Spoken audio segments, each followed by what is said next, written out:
Salut tout le monde, bienvenue sur Professeur Honkai. Ce guide part du principe que vous avez vu le guide sur Sushang.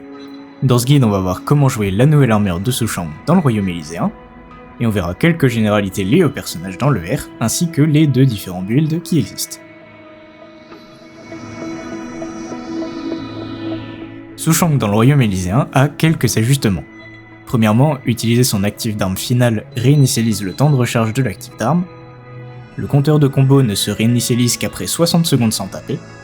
Et enfin, on a une augmentation du combo minimum qu'il faut pour booster les dégâts de l'actif d'arme finale. C'est un peu un nerf, mais en pratique avec les buffs du royaume élyséen, ça fonctionne quand même. Comme support, je vous recommanderais plutôt d'utiliser Rose Sanglante, vous n'avez pas à avoir peur pour vos PV puisque Sushang en régénère pas mal.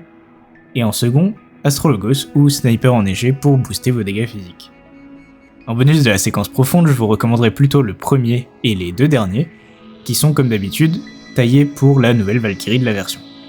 Dans ce guide, on abordera les deux styles de jeu possibles, le style pluie d'étoiles ou explosion stellaire, et le style agile comme le vent ou spam d'évasion et d'actif d'armes. Et on commence par le style explosion stellaire. Alors la rotation est assez simple, vous commencez par faire vos supports, ensuite vous entrez en explosion stellaire, et là vous allez pouvoir faire 5 actifs d'armes au lieu de 3. Ça fera 3 actifs d'armes finaux en tout. N'hésitez pas à utiliser votre ultime quand vous l'avez également. C'est aussi ce style qu'on trouve dans la séquence superficielle.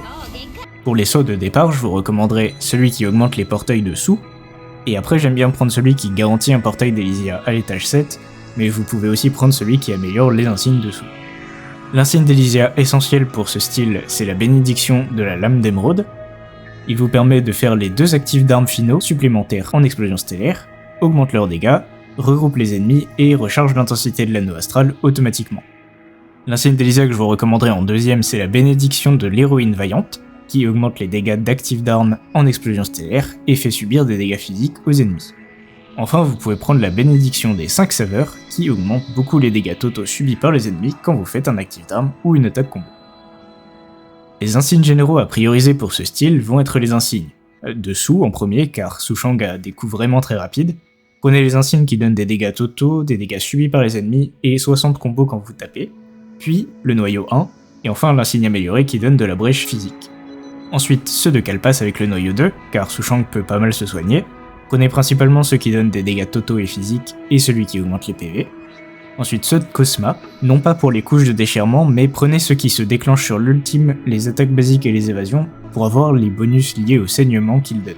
Et vous pouvez également prendre le noyau 1. Et enfin ceux de Vilvé, car Sushang utilise beaucoup d'actifs d'armes, avec ceux qui donnent des dégâts totaux, des dégâts subis par les ennemis, et des dégâts des actifs d'armes. Et le noyau 1 pour buff les dégâts physiques. En insigne additionnel, vous pouvez prendre ceux de Ua avec le noyau 2, Pardophélis avec le noyau 1, et enfin Griséo, je vous recommanderais uniquement l'insigne rouge et chaud qui se déclenche sur les actifs d'armes. Et donc on va revoir la rotation sur le boss MHT qui est sûrement le plus dur avec Sushang à cause de son type mecha. Donc on commence par une explosion stellaire, et ensuite on va pouvoir faire les 5 actifs d'armes.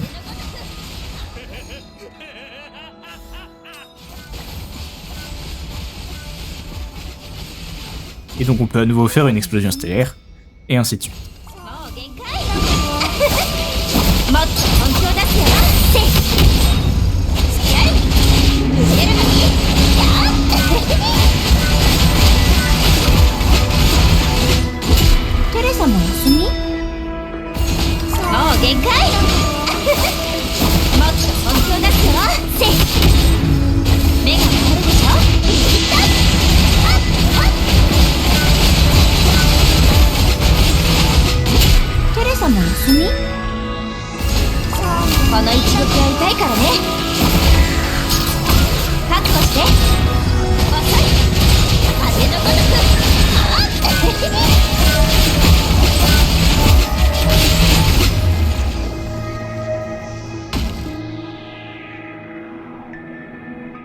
On passe maintenant au style spam d'évasion et d'actif d'armes.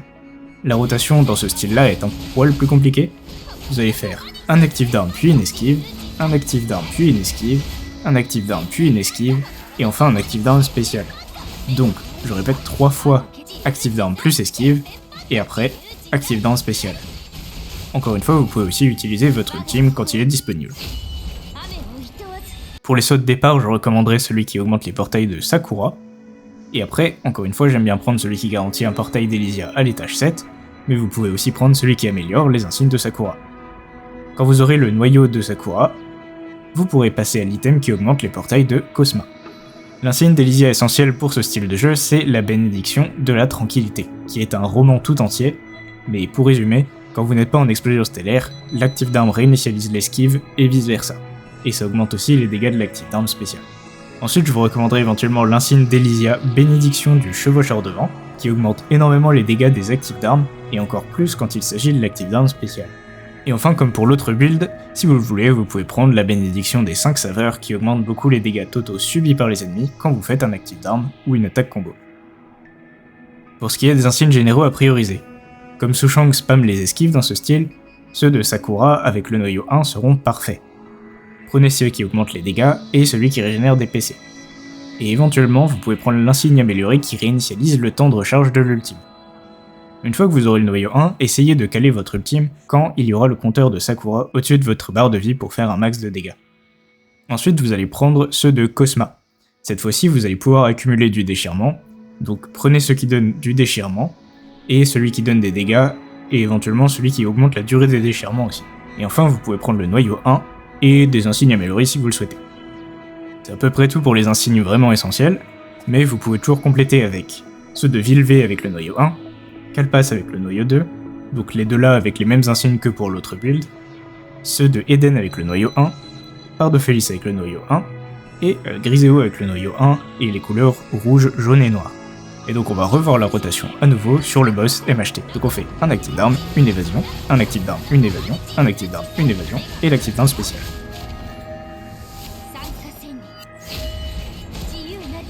Un active d'arme, une évasion, un active d'arme, une évasion, un active d'arme, une évasion, et l'active d'arme spécial.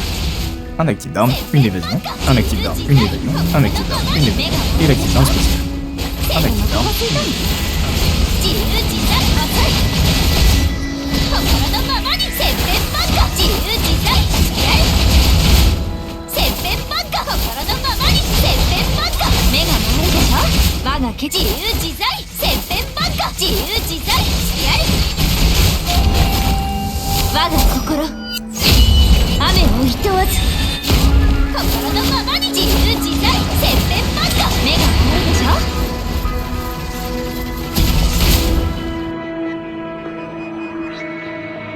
Voilà, on a fait le tour des deux styles de jeu qui existent pour Sushang.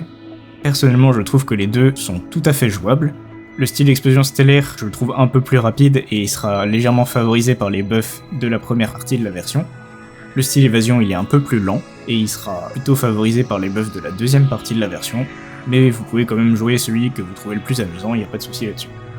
Comme d'habitude, si vous avez des questions, n'hésitez pas à les poser en commentaire ou à rejoindre le Discord qui est en description.